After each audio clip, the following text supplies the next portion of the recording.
What's up, everybody? It's polymerization. You know what we do. This is going to be my Danger Maju deck profile. I've actually had a couple of my new subscribers. Shout out to them. They actually want to see my Danger Maju build, which I was like, alright, no problem, I can do that. Something different, something new. And, you know, this is out to those people.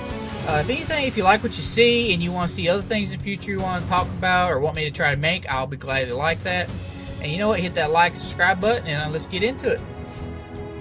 Now, for those that know me, 42 is like my magic number because I feel like it's very important more than anything. Of course, we're going to start off with 3 Grand Majus because it's Danger Maju. I mean, it's the theme of the deck. It just, you get so much attack power off this. I mean, he gets some ridiculous scenarios. You get him so big, you're like, well, that's pretty big. And then you just win off that. We also run 3 Gizmak Orochis. Gizmak Orochi is very interesting in his deck because you banish 8, which makes your Maju even bigger. He's an 8, and key points, he's a level 8, and he's a dark. Remember that throughout this video on a lot of these cards. There's a big reason why I do that. Also, when you run 41, 42 cards, he actually comes up where you be down to your last 8 or 9 cards, and you can actually do his effect one more time. So that's very important. We run 2 Chaos Dragon Legionnaires. Once again, level 8, dark.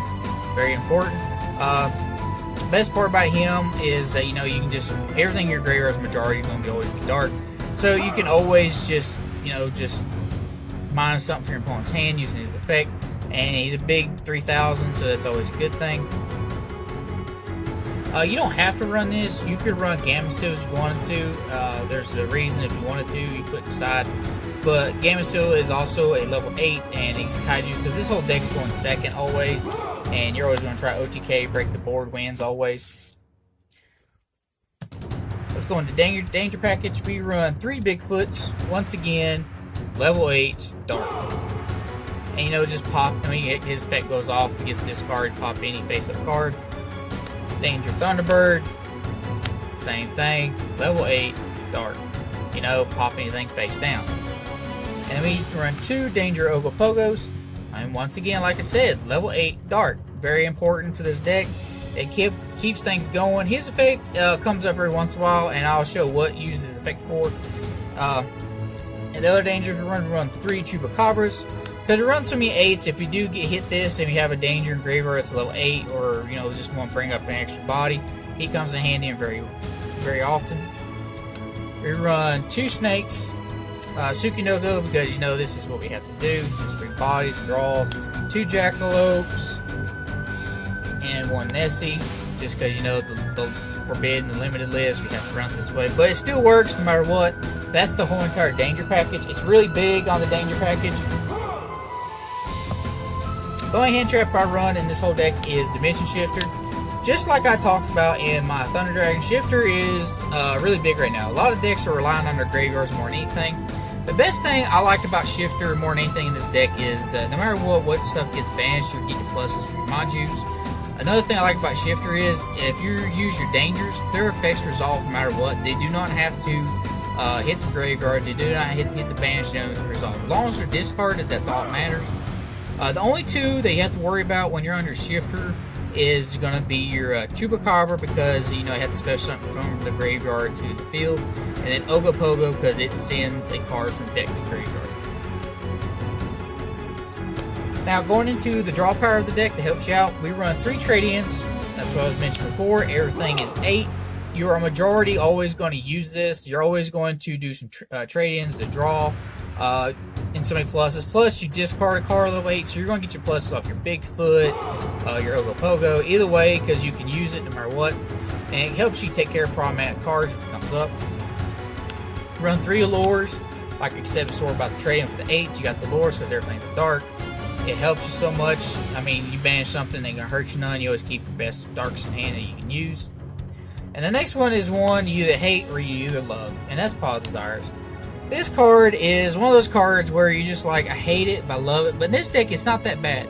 Because if you resolve 1 Paw Desires, you're literally made 1 Grand Maju 4K off the bat, just right there. And you get draw 2. So it's not that bad. I mean, granted, this deck, you know, just like any Yu-Gi-Oh deck, you know, luck is part of the factor. It doesn't matter what anybody says, luck is part of the game. I don't care who you are or what you say. There are times you'll activate pot, draw on the pot.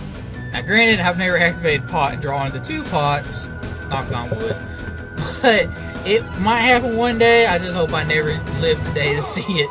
But your draw power is quite a bit. You've got your lures and your trade-ins. You're going to see a lot of these. I mean, no matter what, you're drawing into what you need.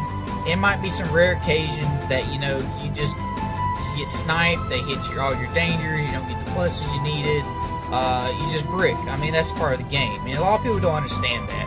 When you brick, that's just part of the game. Either you didn't shuffle good, or, you know, you're just trying to try stupid things. I'm not saying anybody's stupid, but I'm saying like you just do some tactics you didn't think things through. Now, we go into 3 Super Polys because we are about breaking the boards and OTKing. That is a big thing about this deck. Super Poly, I don't know how much longer this card is going to last, but while it's still at 3, I'm going to play it at 3. That's pretty self-explanatory. Into the 1-ups, we run 1 Monster Reborn because it's Monster Reborn. And we do card destruction. Because of your dangers, you actually get Smooth Plus. So if you're stuck going first, you can actually go into card destruction, see what your opponent has, see what you're up against. You know how to use your extra deck a little better, and know what to set forward, and hopefully stall your opponent. And the last card, 1-up, is Danger Response Team. Now this card is the card that's a little spicy and pretty interesting. So the cool thing about this is, one, if you use Ogopogo's effect to send a card to graveyard, you send this to graveyard. You discard a danger from your hand to the graveyard, put this card on the bottom of your deck, draw 1 card. So there's more draw power right there. Plus, whatever you discard, depending on the danger scenario, you're going to get a plus off that as well. And the best part I like about this too, if you do the Gamma Seal route, or you can just do the regular route, you get to return any danger monster on the field to hand, and another monster on the field. It doesn't have to be yours, it can be your opponent's. Either or, it doesn't matter. I've had some scenarios where I've had like put kaijus on the side, and what you do is you actually kaiju your opponent, put a danger on the field, activate this, return your danger and the kaiju you just gave your opponent back to your hand. So if they have a second problematic monster on the board, you can literally just kaiju them twice. So that's really cool. Or if like you're stuck under Mystic Mine, for example, as well, you can actually activate this, return 1 danger on the field of yours, and another monster that you can't return but you don't want to pop or destroy. So you returned the danger and another monster, and it leaves you 0 monsters on the field. Mystic Mine will just blow itself up, and then hopefully next turn you can just go in for the kill.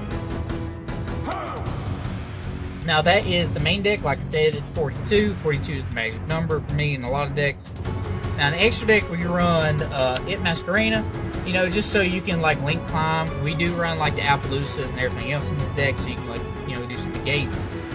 Nightmare Unicorn, just for the fact that, you know, you can pop something, discard and pop, plus you can discard if your dangers. That's just pluses off there.